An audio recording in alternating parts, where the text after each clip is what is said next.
Donnie's all business these days, Brian. Yeah, I know. He is like... We're not messing around anymore, man. This is an knocking 'em out. operation. This operation we have raised the bar up to here. Yeah, I know. I mean, it's not where we were. When when his wife came on here, we were at my kitchen table, disparate backgrounds. We got a studio now. We have a studio. As long as your wife stays, as long as you stay in your wife's good graces, we've got a studio. And you know the key to a happy life. Yes, I do. You've told me. Low expectations. Keep your expectations low. I do a good job of that. Yeah, that's what I do every day when I leave the dock.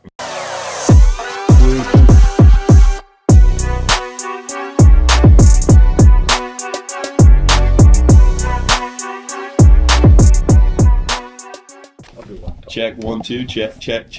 You're good. Check. Oh, yeah? Are we all in the frame?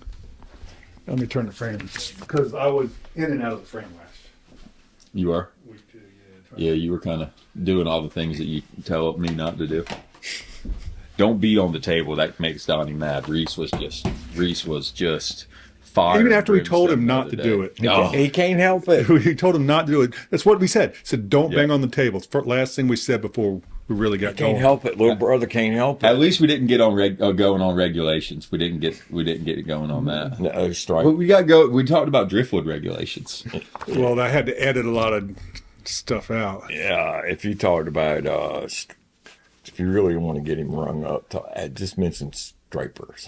We're not. Oh, all right. We actually talked about stripers. All right, too. we're rolling. We're back. Season 3. I don't know why it's season 3, but it's season 3. Season 2. Episode 2. Yeah. For what first one was the other night with Reese. Mm-hmm. Cardinal rule. Reese broke. We talked about stripers. We're not talking about stripers this week. Okay. Those who will not be named. Well, we talked about them on the shoals and around the bridge, so I think that gets a pass. Like, it wasn't like out in the... We're not talking about them. We're done talking about Like the it. part we don't talk about. We're not talking about that part. We're not talking about it. Okay. We're not talking Well, about we're not talking about the career breakers, the career enders, the bankrupters. Everybody going in business to chase those things in the winter, then they disappeared and the banknotes kept coming. Yeah. Anyway, Brian Horsely. We gave Reese too much credit the other day. We called Reese the OG. Yeah. We did. Come clean. How long have you been doing this shit? 31 years. Fuck. 31 years. Older than most guys that are in the business now. By far. Yep. By far. Still 30, catching them? Still catching them. Yeah, occasionally. 31 years, man. Yeah, he just told me Yeah. this morning I was the first baby ever. This afternoon I was the first baby he ever held. How about that? Yeah, you guys hail from beautiful Elizabeth City? Yep. Yeah. Where your kinfolk do. My kinfolk, my parents. Yeah, I grew up down the street from his mom and then around the corner from his dad. I fucked up, sorry. Don't hit the table. Don't hit the table. It reverberates. Sounds He like gets excited. Sounds like thunder. I'm excited because we got Brian on here, and it's serendipitous. Look it up if you need to know what it means. It's one of my favorite movies. Brian asked me the other day when I was thinking about it, when are you going to have me on the podcast? And I was already thinking about it because I was thinking of how I could phrase this question to him. How does it make you feel that your wife was the second guest or the first guest we ever had on here, and you're like number 50? Does it make you feel small? No. You're used to it, right? I'm used to it. Used to being belittled at home. I'm used to it. Yeah, that was cool. She enjoyed it. All right, what's your, we try to get the backstory of everybody, man. And since you've been doing it, has anybody been doing it longer than you?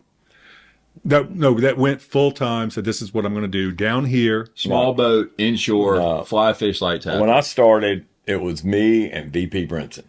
VP was still just came in from offshore when I We'll say I started going offshore. When I started working offshore, he had just come in from offshore. I've been fishing in 2 or 3 years, and then VP started, and then Wagner started.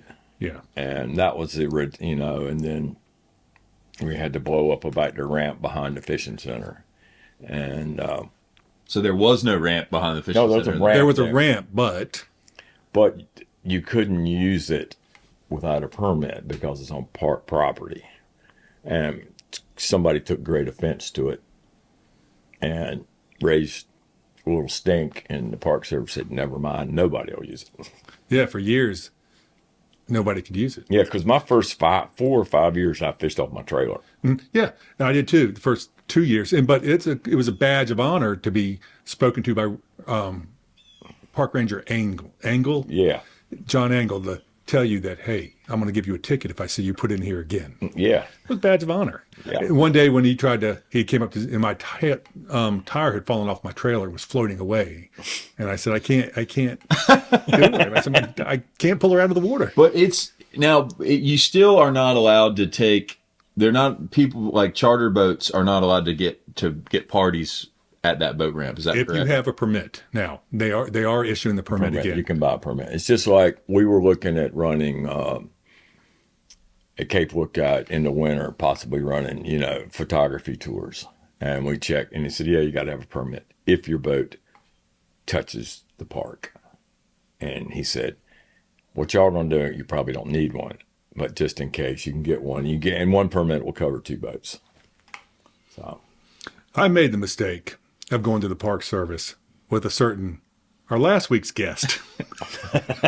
oh, And it died a quick death.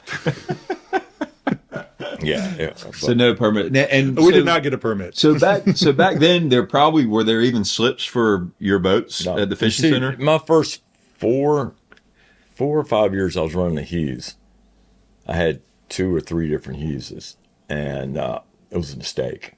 But they were memoing me boats. Uh-huh. So, what a great way to get started. It doesn't happen anymore. They give you a boat free, and at the end of the year, you could sell it for 30% under dealer cost, which was, and then roll it over and get another boat. Right. And then they sent me up my last boat from Hughes was a test boat.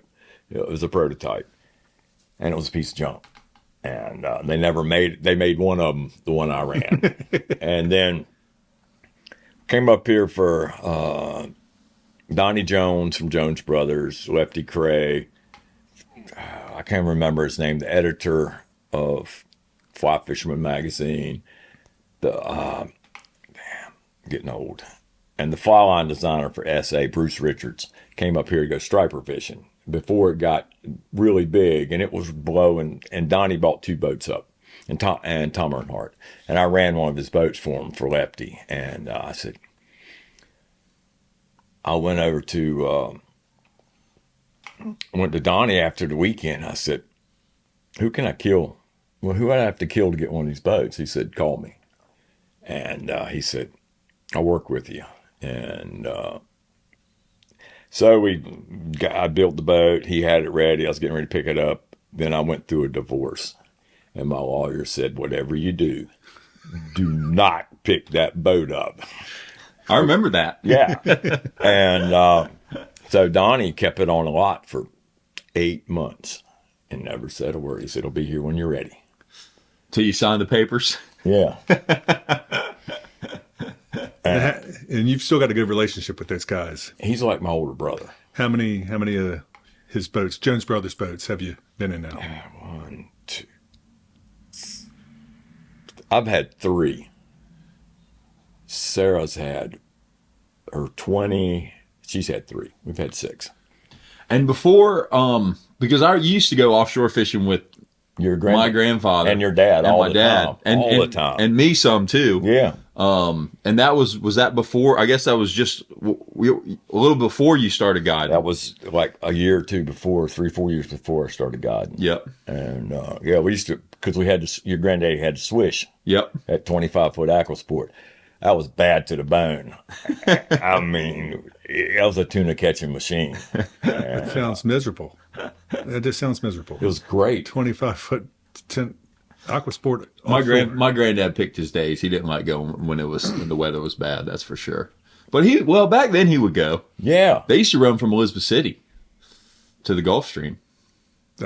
And my slip. The slip I've been in for the last 27 years at the fishing center was the old Swiss slip. Yeah, yep. They had a slip because they can't rent it to nobody else because nobody else can get in it. Yeah, and same with my slip. Yeah, nobody was ever in my slip. I mean, nobody. It was all shallow. I had to when I first got my slip the first day. I had to tie her off and just dig her out, wall her out. Just did that for like an hour straight. I couldn't get into your slip. No, you probably couldn't. No. Not with any boat, not even with a kayak, probably. And you want to get in this business. I could get this, whatever, dude. I got a boat, I'll say. Brand new. Anyway, for people that don't know what a Hughes is, Hughes is the farthest off flat skiff, and great boats. great for boat, fishing, awesome boat, shallow water. shallow water, but not full time at Oregon Inlet. Summertime southwesters, not made for it. Not made for it. And the last one I had, the stripers had just started showing up in the shoals, and I remember fishing. There was a lump that was way inside the rock jetty, the jetty on the south side. There was a lump there. We talked about it And ad nauseum last week. okay, well, anyway, but I remember having that Hughes there with a friend of mine from Wilmington, and we were catching stripers on fly out of that lump. But looking down, the whole boat was awash. You know, the cockpit was full of water. And I was going, and I wanted to go to Harker's Island. You know, I'd been down there a couple of years before, and it was fantastic. Didn't have the boat. You know, you'd die in a Hughes there. And so Donnie, you know, hooked me up, and I've been running his boats ever since. Which is a good segue to what do you do? You don't stay here now. No, You've migrated further south the longer I've known you. You spend more time down south than you spend up here. well, the reason being is the house is nicer there. It's down south, meaning y'all have a house Moorhead. in We got Moorhead. a house on Harker's Island. We fish the fall. The season's actually gotten shorter. We used to go the 1st of September and fish all the way. Fish September, October, and all of November. Now I can't give a trip away in September there. So I'm here this year to the end of September. And we'll go by, and then I'll fish October, November, and the first couple of weeks of December. But the weather on that end in December is, That's interesting. I didn't know that. Whereas I'm starting to feel like ours is starting to realistically. I mean, you were with me in April. yeah. I started business in April. I mean, April 1 this year. I can go fishing here now Yeah. and And legitimately catch fish. legitimately. Or have shots. Yes. Whereas it used to start mid-May, maybe later. You know. Yeah. Yeah. My brother-in-law said to me the other day. He said I caught more trout during duck season than I've seen more ducks during trout season. I texted Dave yesterday or today. I said I had better fishing in March than I've had. Yeah. I know. What's that? Time to take a pill? Yeah. And, you know, December's great. I mean, our bottom fishing at Cape Lookout is spectacular, but you just got to get the weather. And How far off the beach do you have to go do that? 8 miles, 6 miles. I've got a rock in 45 foot of water that in January this year, the bass were in that spawning aggregate, and they looked like menhaden on the bottom. And we could catch a limit in 20 minutes jigging. You saw your pictures. Yeah, slow pitching. And Sarah catches some on fly, right? yeah, she catches the hell out of them on fly. And we got another rock that, not this March, but the March before, she caught we catch groupers on fly, and she caught 2 or 3 red snappers on fly. That's cool. And this year it was covered up with those 2 to 4 pound bluefish, and all the rocks you couldn't fish. We had those, and then they disappeared. Yeah, We had them till last Monday. yeah, but there's it was millions of them out there. That's really cool, man. Yeah, Really cool. Got to ask you, because if you don't, Jack's gonna beat on his chest about something he did today offshore. how good he is, and what he caught. Tell me something contrary to that. You got him embarrassed. As long as you've been in business, tell me something that you're embarrassed about. I'm embarrassed about a lot of shit. I know you've done a lot of stuff that is noteworthy, but that's part of the deal. You got to come on here. You got to tell us something that. There's a couple of things. The one that happened most recently was I had an elder gentleman from he had a house in Nags Head or Kilo Hills, and he's fished with me before, and he just wanted a couple of fish to take home. We had great fishing, and he wanted a drum and he wanted a trout. So we had a drum and we had a trout. You know, we got in the afternoon, and there's 4-hour wait to get a fish. I'll clean your 2 fish. So I cleaned the trout, put it all pretty away. I was cleaning the drum, and I shoved the knife in my hand about as far as it would go. which is pretty common with me. And but it hurt so bad. And next thing I know, I went to get my first aid kit, and then I said, "Oh boy, it's going to be man down." And Taylor was on the Queen of the Headboat. She saw what was going on. I went, "Oh." What, did you get all pale and you started? Pale. I started to go out. Started to faint, and Is that because of blood loss or because you don't like the sight of the? it hurt really bad. Yeah. And I'm prone to going man down. I've seen it before. And so she had to come up and duct tape my hand. And finally, I was sitting there trying to shake it off. And finally, the old man said, "I think I can finish cleaning the fish at home." Full service operation. But about, I don't know, it's been old management when Affy was still working there. I was coming back from down Sound right there in the middle grounds. Ran out of gas. Did it twice last year. Yeah. But I called the fishing center and I said, "Can you tell my wife that I've run out of gas?" Affy picks up the microphone and does it over the loudspeaker. Oh, that's good. Yeah. So everybody walking around for the big show during the summertime, all 400 people or whatever heard that flat out, it's out of gas. Sarah, fly girl, can you bring me some gas? And then another time, we were at lunch. Somebody came running in and said, "Brian, your boat's in the middle of the creek." I forgot to tie it up. And it was a light northeaster. Arvin took me into it, and he said, "Now don't let anybody joke you about this, because it's happened to everybody." I said, "Yeah, but it's happening to me right now." Boats floating away. Yeah, floating right out in the middle of the creek. Everybody standing around watching it. Yeah, everybody stand. And I did the same thing launching my boat. You know how when you're by yourself, you launch your boat, put a rope on the cleat, tie it off to the trailer, hit it hard when you get to the back, and she'll slide right off, come tight on the rope, you get it. I didn't tie the rope on one morning. It was in November. Luckily, it was a hard southwester blowing. She finally blew up in the marsh, and I could go get it. But yeah, I'm full of dumbass stories. Those are good, Brian. 31 years, you got them. Yeah, that's cool. Where we at? 16. All right, let's go. We got to do our sponsor. We got a sponsor. TW's Bait and Tackle. You've seen him? Been there? Yeah. Expansion.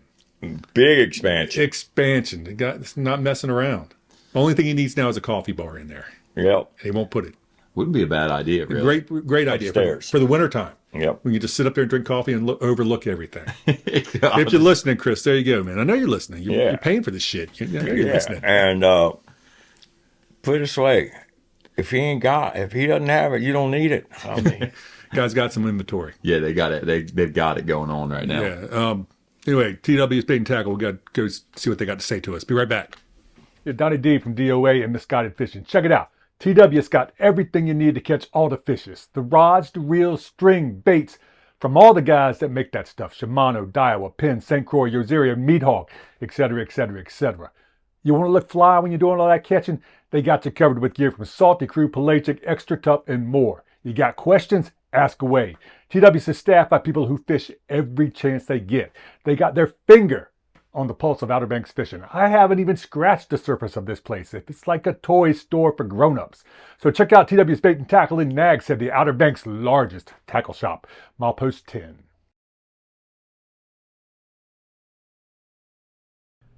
And now, back to Misguided Fishing. Yeah. Anyway, trivia time. Giveaway time. We had a winner last week. We had lots of people got the answer correct because Reese didn't tell us that the answer was on his website. But if you went to his website, you deserve another prize just for going there because you're probably prone to seizures now. .net? Yeah, whatever. .net or .netscape, whatever he uses. How big was AOL. He is a 100 pounds? 101. That's a nice one. Yeah, it was a nice one. There were so many other stories we could have got out of him, like the time that he caught the shark that whacked him upside the head. The black tip, he tried to pull a 100-pounder in the boat and its tail whipped around and hit him upside the head. Had a big mark down the side of his face and broke the rod. We could have gotten to that one. Anyway, Reese's fish was 101 pounds, man. It's a great fish. I've never caught one close to that big.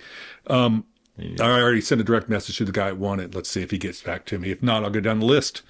And you got a trivia question? I do. Because TWS is giving away another rod or reel or something. Whatever we go in there and scrounge. What country did Jack and I fish together in? Do you know the answer? I do, yeah. Don't give it away. I know, You're yeah. really bad about trying to give away answers. Yep. Well, Brian, I mean, You're trying to do it now. I know you're getting ready to give a hint. Don't do it. No, I was just going to talk about Brian. I mean, that would be another thing we could talk to him about is I mean, him and Sarah, they travel a lot of Yeah, places. we need to talk about that. Take people fishing. Because not only do you fish here and then you fish in Harkers professionally, but you guys travel all over the place. And We've been fortunate. We've been very, very fortunate. We've had a lot of great opportunities to fish some amazing places. I mean, you're that guy that people go on ESPN. I mean, seriously, you guys are, man. Guys like me grew up watching shows about people that went all over the place fishing, which is really cool. Where have you been? Where's your favorite place? Best catches? You can pound on your chest here. Best catches. There ain't no chest pounding. You know, I've really enjoyed every place I've been because I've been to them. Like I've been to Guatemala over 30 times. Fished Costa Rica a lot. And that fad fishing there in the summer, we got to do it once, was probably some of the most incredible stuff I've ever seen. What's the fad fishing in Costa It's Rica? Blue Marlins. And On fly. They set fads out there and get bait around them, and then and it's the one we fished was 154 miles off the beach. Jack, you want to explain what a fad is?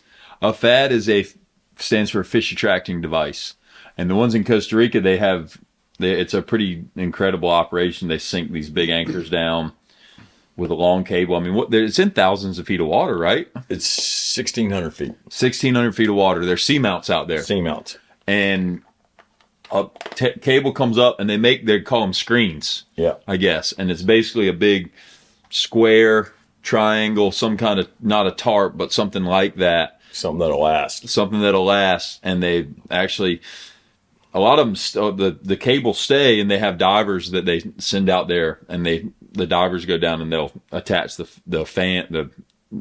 screen to it. And what that does is it attracts the bait. There were so many 1 to 3 pound yellowfins there, little ones like this. I mean, we caught 2 5-gallon buckets and a hand line in 20 minutes. Wow. I like tuna. Yeah. Jack never brings me tuna. I do too. Jack never brings me tuna. He rigs me up. Jack gave me some 3-week-old tuna a couple weeks ago that his dogs didn't want to eat anymore. But Baja, we've been to Baja we used to go twice a year for 15 years. And where else? In Brazil, I really like fishing the Amazon. I've only been there 3 or 4 times, and that's fantastic. And in the Bahamas, the bone fishing, the flats fishing in the Bahamas. I want to do that. That's what I want to do. I want to do it. We should do it. Let's plan a trip. Yep. Me and you will go. And Brian. Go to Acklands. You can do it on your own. Yeah. I need a sponsor. I need Chris to. I actually found out when I was just down there a couple weeks ago, I had this great guide. My grandma used to give me 2 trips for my birthday every year. We would go down. That was my birthday present. She'd give me 2 days with this guide all by myself. And the guy could cast 80 feet, right-handed or left-handed, self-taught, Bahamian dude. And he was pretty old at the time, and this has been a long time ago, but I just found out he's still alive and he's still guiding. So I would like to go back. Abaco? Yep. And I'd like to go back down and fish with him. I love Abaco. But, Alaska was pretty unique. I really enjoyed that. I wouldn't want to do what Sarah did. I'm not no stretches. I ain't living in a tent for 4 months. Living in my waders. I get a shower once a week. Yeah, I asked Sarah yesterday, that was my question, how often did you bathe? And she said once, maybe twice a week. I went, that's disgusting. And, but the most exciting place I ever fished was with him, with Jack, out of the country. Trivia question. No hints. Stop. I see you right now. You just want to say one thing about it, don't you? Don't do it. Don't do it. All right. Pick the country. First one that gets it right. Does it need to be narrowed down even further than that, or just the country? Oh, I mean, There's I a think lot of country. countries in the world. I think you need to narrow it down some. Okay. Yep. So we narrowing it down to the place in the country. It's Brian's question. I don't know where it is. He didn't tell me. So you tell me what he thinks best. Let's go ocean and country. He gave a hint. No, that's not a hint. Okay. There's a lot of countries on a lot of oceans. Ocean and country. First one that gets it right. If somebody tells me the answer, wins a reel or a rod or whatever Chris gives away this week from TW's Bait and Tackle. Yeah. Chris, he was our guest once. Yeah. I mean, you think about, like places in Africa, stuff like that. Stop giving hints. They got the Indian Ocean on one side, the Can you just stop? Atlantic on the other kind of thing. Yeah, but what I will say, that was some of the most exciting fishing I've ever seen. I mean, I look back at it even today when I look through the pictures. It was mind blowing. I know. And it is right now, too. I know. We need to be there. I know. We need to be there right now, man. It's killing me. Well, people are going, where is this? Where is this? Okay, so stop. Yeah. I love what I'm doing right now, We'll but talk about it next week, where it was. I get to beat my chest next week Probably not. when we get the answer. I just to need the trivia answer. You can give away I'll let you give away the answer next week. Okay, if you sounds want. good. I'll be your guest next week when we get They can look back at some of my photo files, or either on Instagram or Facebook, and figure it out. That's a hint.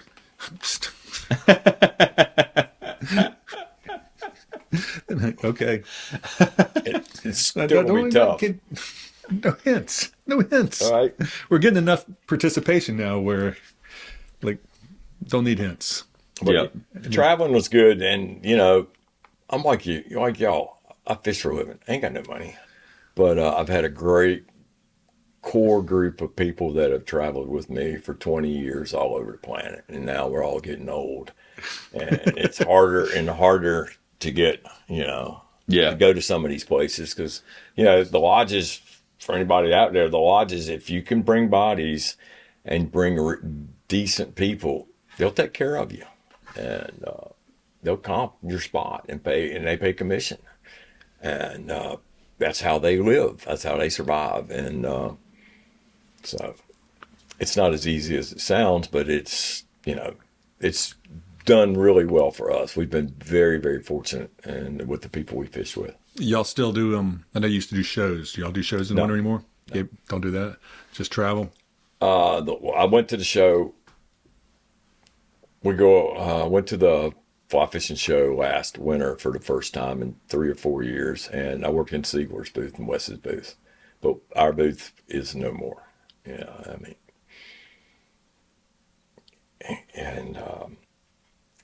I'm winding down my career. He tells me, who do you think wants to slide right in there? Seriously, he'll be at your funeral, pushing you right out the door, man. Not cool. That's not true. I got a great. I'm happy where I am. I'm happy where I am. I'm just fine. He's got 10, 15 Yeah, years left. He doesn't have a choice. I know. Come on. What else are you going to do? But this is where I like talking about this a lot because At the end of the day, we still get to go fishing every day. Yeah, You know? absolutely. And the weather has sucked lately, and it's wearing on me, and I'm sure it's wearing on you guys. It is. But 90% of the time, we've got a pretty sweet office. oh, I'm not. I don't. We complain about the fishing, but I don't ever complain about going fishing. Yeah, exactly. And What's really cool is when somebody like Brian goes out there the other day when I wouldn't get off the couch and it was blowing 37. And Oh, I know. He came in there. I was like, you? talking about how good What were you doing out He there? does that shit. He did that shit when it was blowing 40, came in the out of the ocean a couple years ago. What the fuck, dude? You don't need to prove it anymore. But you got him that day, didn't you? yeah, we got them good. Yeah. They wanted to go, and they all had shorts and T-shirts on. I went, let's go. And the funny thing about it was, we're making our first strip, and I was coming to the edge to where I was going to turn around. I said, look, guys, if we get to the edge where I got to turn around, I'm going home. y'all can stay. I can drop you off and you can stay. But I am going home. And I had no more got out of my mouth. And there's a bite. And I said, y'all are doomed now. It was good. I mean, we caught 9. Yeah. In really bad weather. Yeah. Well, Which you is- never know. Where I was getting ready to go was, I like talking about this, is that I feel like I've been doing it a long time now. I got some sort of credibility, but all of us have come up together. And you've been doing it 7, 8 more years than me, but we've been doing it a long time. And everybody, and I like talking about everybody at our marina. Yeah. The youngest guy in our fleet now is over 50. That would probably be Jason Sneed, right? He's probably the youngest. Yeah, Yeah, maybe, Jason's youngest, yeah. Yeah. but he's got to be close to. I would guess he's getting up there, or Yeah. maybe he's not. Everybody looks old. When you fish for a living, everybody. Everybody looks old. I forgot about Jace, but still, everybody else has been there forever. We have no turnover in our fleet. None. We collude. We try to vote people not in. Yeah. If we ever give the opportunity. No, we don't need anybody. We're good. No, we don't. We really don't. We really don't. But it's interesting how long we've been doing it together. Yeah. I mean, all of us together. You guys unfortunately have a high rate of turnover, whether it's because of the economics of it. Yeah. But I mean, for the most part, our in the fishing center at Oregon Inlet, I mean, been the same guys for a long time. I mean, gotta look at Dickie. Dickie's been there 45 years. There's a core group that've been there a long time, but there's a bunch of, you guys get a new blood in there. We have a couple new ones every year. We seems don't. like. We don't. Yeah. And it's neat. You learn you fish, you grow up fishing with all these other people and you learn so much. You probably haven't learned much from me. You taught me how to be a trout fisherman. I thought I knew how to catch a trout when I got in the business, which I could. I could catch a trout. But if you have 4 people and you catch 1 trout, that's not a whole lot. But you were gracious. You shared a lot of information with me. And I think over the years, man, we've all learned to... We've learned from each other, a lot. And it's good. It's fun. I mean, it's kept me in the bits. It is fun because I know... I like talking about to other guides around the country and other places about, and they're like, you guys share information? Yeah, man, there's a group. We always call each other on the phone. We talk about it. If somebody's struggling, we try to help them not struggle, man. And I think as a fleet, we're kind of in a unique situation where we all fish as much as we want for the most part. We do. And there's a little core group of us, of guides at Cape Lookout that are the same way. Is that right? That we share information, we stay in contact, and you learn,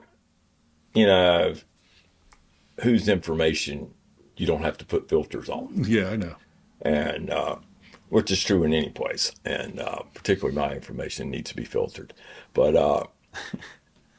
yeah, it's unique. It's making me hard. I'm to the point I'm ready to retire.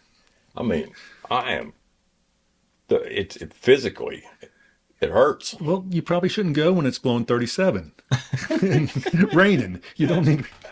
That's a good day to do what I did, was have a cup of coffee, send it to the booking desk with my feet up, my feet and a cup of coffee in the picture. Yeah, but you got the right gear. You were probably warm and toasty and dry. Oh yeah, unlike your charter. I was dry. I had a puffy coat on. I had my crow dries on, and I was rigged up. But you don't talk about you getting retired. You just got a new boat. You just got a new boat. True. Not like 2 years ago, 3. You just got a new boat. I know it. Can't stand it. What was I thinking? You're thinking those damn sea bass are going to pay. Well, I would never quit the albie fishing, because that's your favorite.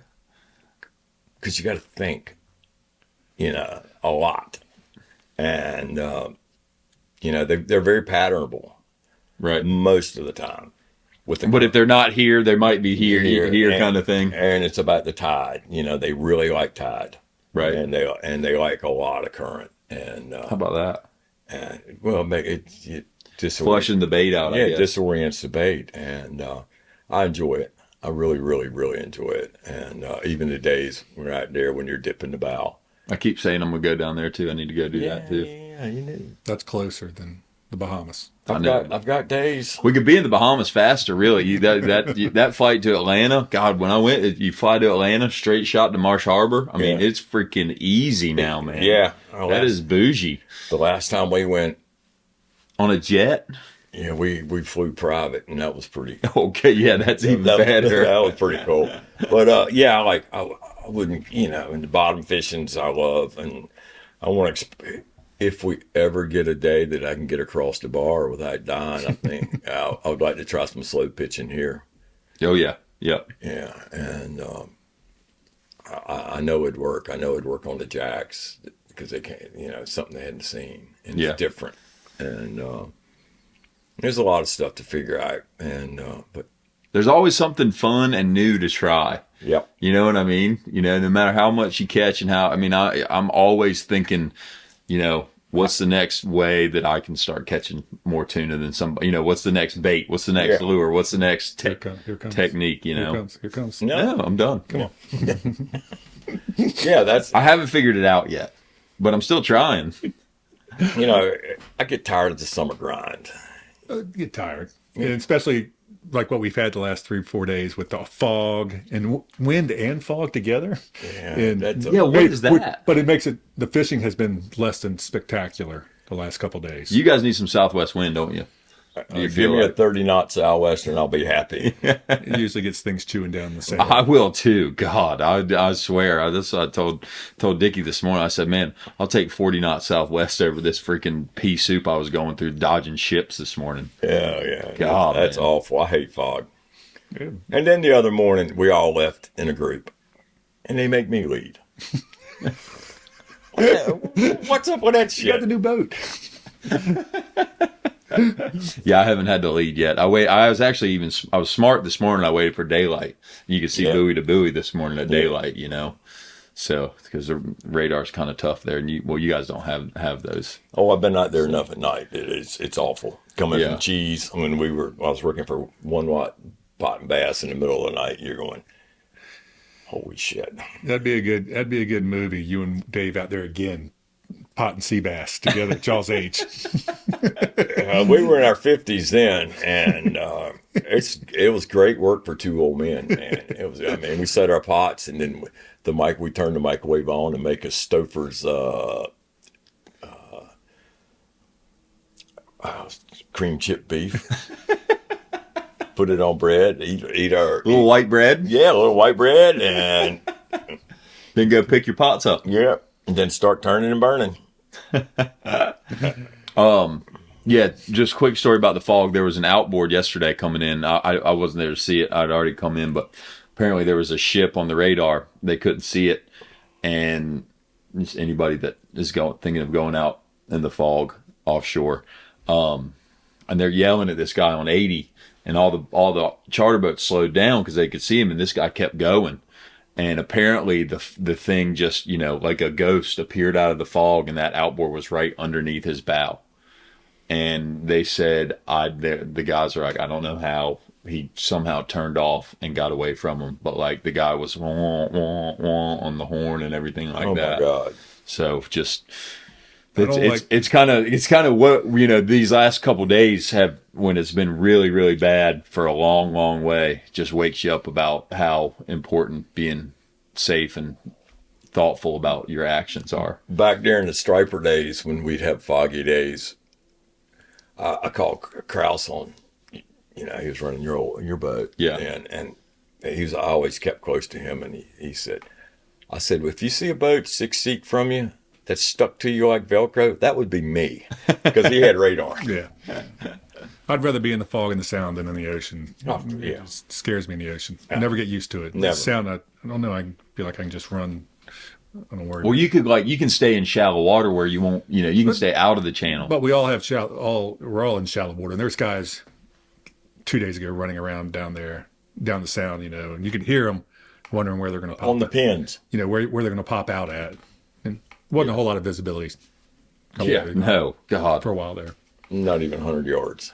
Anyway, let's wrap this up, man. It's been really good. Yeah, lots of information. Humbling at times, fishing around you. Oh, shit. What? It's true. fucking sack my ass. It's embarrassing sometimes. Still is. Anyway, Misguided Fishing with Brian Horsely, flat out. His wife, Sarah, if we didn't mention her, Fly Girl, go back a couple of years, you'll see her. Jack Aficionado, Donnie DOA. Check us out, Misguided Fishing, YouTube, Spotify. Apple Podcasts. All right. Thank you. Peace out.